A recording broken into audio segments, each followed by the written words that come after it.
एक कातिल पति जिसने बेवफाई के शक में न सिर्फ अपनी पत्नी और सास को मौत के घाट उतार दिया, बल्कि अपने साले पर भी गोली चलाई और उसके दोस्त की भी जान ले ली। साल 2021 में फरीदाबाद के गोठड़ा मोहताबाद के घर में बेहद खौफनाक वारदात को अंजाम दिया जाता है।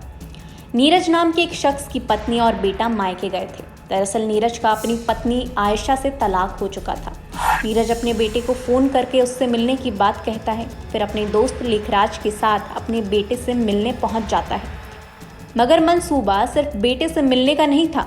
नीरज और उसका दोस्त बेटे से मिलने पहुंचे तो मगर चाकू और देसी कट्टे के साथ। पिता के कहने पर 12 साल का मासूम बेटा सुबह के 2:30 बजे घर का दरवाज़ा खोल देता है। पिता से मिलकर बेटा खुश तो होता है, मगर यह खुशी बस 2 पल की थी। इसके बाद उस घर में कुछ ऐसा होता है जिससे सारा शहर सन्न रह जाता है। घर में दाखिल होते ही नीरज और उसका दोस्त पहली मंजिल पर जाते हैं।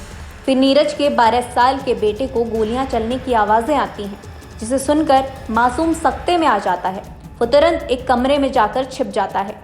दरअसल छत पर नीरज का साला गगन और उसका दोस्त राजन सो रहे थे।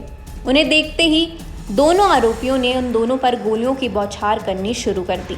अब बारी थी पत्नी आयशा और सास सुमन की। इन दोनों पर नीरज को इतना गुस्सा था कि गोली मारने के बाद भी उन पर चाकू से कई वार किए, क्योंकि उसे अपनी पत्नी पर बेवफाई का शक था। आधे घंटे से घर में खूनी खेल खेला जा रहा था। नीरज के सर पर इस कदर खून सवार था कि अगर उसका खुद का बेटा भी उसके सामने आ जाता तो उस पर भी वो गोली और चाकू चलाने से नहीं झिझकता। नीरज को लगा कि अब सब मर चुके हैं, मगर साले गगन की सांसें चल रही थी।